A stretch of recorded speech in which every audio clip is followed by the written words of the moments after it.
Hello बच्चों, आज मेरे साथ है अनिकेत पांडे और ये बच्चा अभी सीएमए फाउंडेशन दिसंबर 23 में क्लियर कर गया है।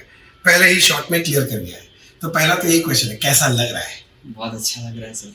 बहुत बढ़िया लग रहा है। Yes sir. और घर में सबको कैसा फीलिंग आ रहा है? सर घर पे रिजल्ट के बाद ऐसे माहौल तो नॉर्मल ही था, क्योंकि मैं जब एग्जाम दे के आया था फिर इतना कॉन्फिडेंस था कि मैं पास हो जाऊंगा। मैंने घर में सबको बता ही दिया था कि हाँ हो जाने वाला है क्लियर। तो कल जब रिजल्ट आया तो किसी के लिए इतना शॉकिंग नहीं था, नॉर्मल ही था। और टोटल कितना है आपका? 280 सर। 280। Very good. पहले तो कॉन्ग्रेचुलेशंस। क्या मार्क्स है भाई साहब। Thank you sir. आप लोग के लैंग्वेज फाड़ दिया आपने। अच्छा चलो, अब इस वीडियो में अपने डिस्कस करते हैं जिससे कि अब आने वाले जो सीएमए फाउंडेशन के बच्चे हैं ना, वो ये सब गलती ना करें जो आप गलती कर लिए हैं। और क्या प्लानिंग वैनिंग था, इसको लेके थोड़ा सा एक बार चर्चा करते हैं कि बाकी बच्चों को हेल्प हो जाएगी। बहुत सारे बच्चे अपने को देख रहे हैं तो थोड़ा हेल्प हो जाए उनको। एक एक करके अपने लोग जब क्वेश्चन करते हैं, जैसे कि मैं आपसे सबसे पहला क्वेश्चन करना चाहूँगा कि जब आप अपना प्लानिंग किए पढ़ाई का तो कैसे किए? मतलब आप कैसे पढ़ते थे? मतलब फॉर एग्जाम्पल जैसे कि क्लासेस आप ले रहे थे तो बस क्लासेस ले रहे थे, बस उतना ही पढ़ाई कर रहे थे कि उसके बाद घर में पढ़ रहे थे, या आप स्टार्टिंग में नहीं पढ़ रहे थे बाद में जाके पढ़ना चालू किया? ऐसा मतलब जो भी था आपका एक्सपीरियंस, आप वो थोड़ा सा बताओ। फर्स्ट ऑफ ऑल सर, मैं एक तो मेरा 1 महीना लेट हो चुका था। पहले मैं सोचते सोचते मेरा 1 महीना लेट हो चुका था ट्यूशन ज्वाइन करने के लिए। अच्छा। वो 1 महीना लेट, तो वहाँ पे मैं ऑलरेडी बाकी स्टूडेंट्स से मैं काफ़ी पीछे चला गया था। तो फिर वहाँ पे मैंने ज्वाइन किया, सर के पास ज्वाइन किया, तो मेरे पास सारे वीडियोस बैकअप सारे अवेलेबल थे। तो वहाँ से धीरे धीरे करके मैंने स्टार्ट कर भी लिया था, लेकिन पहले मैंने बहुत ज़्यादा सीरियस नहीं लिया था। सारी चीज़ों को मैंने बहुत ज़्यादा सीरियस नहीं लिया था।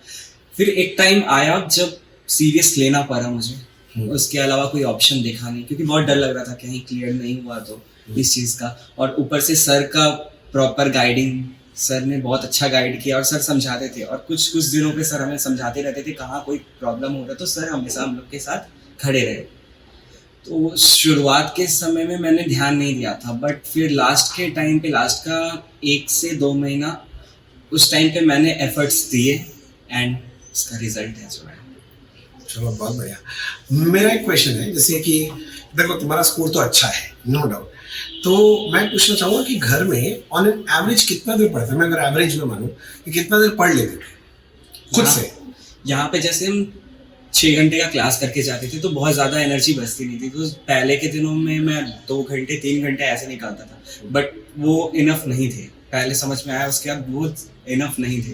फिर लास्ट के टाइम पे जब सिलेबस हमारा कंप्लीट हुआ एंड रिवीजन क्लासेस चल रहे थे एंड मॉक टेस्ट चल रहे थे, उस बीच में मैंने अपना सेल्फ स्टडी का टाइमिंग बढ़ाया। 5 घंटे 6 घंटे मैं ऐसे सेल्फ स्टडी करना स्टार्ट किया और उसका बहुत ज़्यादा बेनिफिट मिला। अच्छा, तो जैसे आप मान लो मेरे यहाँ से जो क्लास लिए थे, अब इसके बारे में पूछते हैं, जैसे आपको क्या लगा हमारे क्लास का कवरेज कैसा था? अच्छा खासा कवरेज था? बहुत अच्छा था। सारे ही सब्जेक्ट्स का कवरेज ऑलमोस्ट। सर का सिलेबस तो अगस्त के एंड में या सितंबर के फर्स्ट वीक में सर का सिलेबस कंप्लीट हो चुका था, एंड बाकी सारे सब्जेक्ट्स का भी हमारा हार्डली सितंबर का एंड गया था एंड सारे सब्जेक्ट्स कंप्लीट थे। बहुत अच्छा लगा। तो कवरेज आपका ठीक लगा आपको? बहुत अच्छा। इसके बाद हमने मॉक टेस्ट भी लिया, तो आप मॉक टेस्ट दिए थे? यस। आपका मॉक टेस्ट का मुझे परफॉर्मेंस याद है, बहुत ही एवरेज था या बिलो एवरेज भी था कुछ जगह पर। मेरे को बस इतना बता कि मॉक टेस्ट का फायदा क्या लगा आपको, कि कुछ फायदा हुआ कि नहीं हुआ, नहीं देना चाहिए, क्या बोलोगे बच्चों को? मॉक टेस्ट देके सबसे पहला फायदा तो हमारा ये हुआ कि जैसे नॉर्मल स्टूडेंट्स थे जिन्होंने एक भी मॉक टेस्ट नहीं दिया, उन्हें OMR फीलिंग का कुछ भी पता नहीं था, बट हम यहाँ से प्रैक्टिस करके गए थे OMR फीलिंग में। फिर हमें बहुत ज़्यादा प्रॉब्लम नहीं हुआ था और सर का प्रॉपर गाइडेंस था। पढ़ाई तो पढ़ाई, OMR फीलिंग को लेके भी सर ने अच्छा गाइड किया, हमें सब कुछ समझाया सर ने। तो हमें पहला बेनिफिट तो वो मिला। एंड सर के मॉक टेस्ट का जितने क्वेश्चंस थे उनका लेवल एग्जाम लेवल से तो काफ़ी ज़्यादा ऊपर था और टफ था, जिसकी वजह से मेरे मार्क्स एवरेज और बिलो एवरेज आए थे। बट जब एग्जाम्स में गए, हम एग्जाम्स में जाकर फिर देखा हमने तो कुछ भी नहीं लगा, एकदम बहुत आराम से हमने क्लियर किया। मतलब आप ये बोलना चाह रहे हो कि बच्चों को मॉक टेस्ट अगर एक लाइन में पूछो कि मॉक टेस्ट देना चाहिए नहीं देना चाहिए, क्या बोलोगे? बस देना चाहिए। मतलब स्कोर इंप्रूव होता है मॉक टेस्ट बहुत ज़्यादा।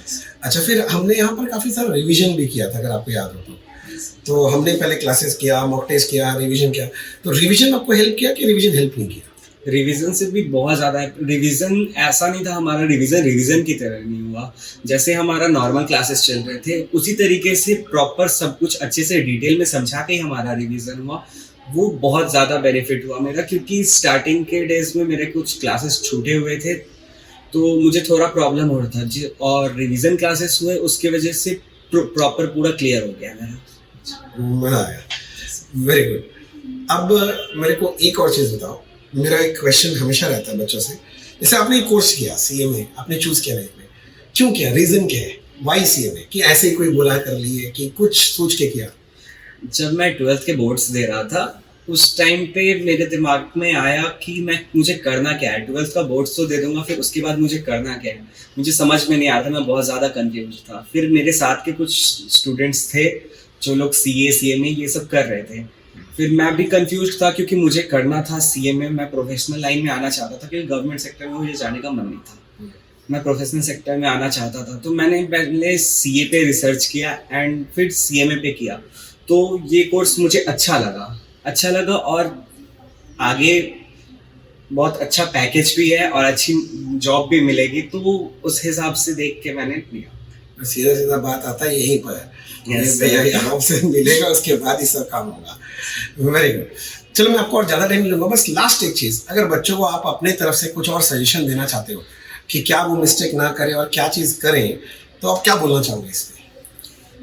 जैसे आप लोग कहीं से भी ट्यूशन ले रहे हो तो पहले आप लोग टीचर्स का प्रॉपर गाइडेंस जो मिल रहा है उसे सीरियस लें। मैंने पहले स्टार्टिंग के डेज में मैंने सीरियस नहीं लिया तो मुझे बहुत ज़्यादा एक्स्ट्रा एफर्ट पुट करना पड़ा।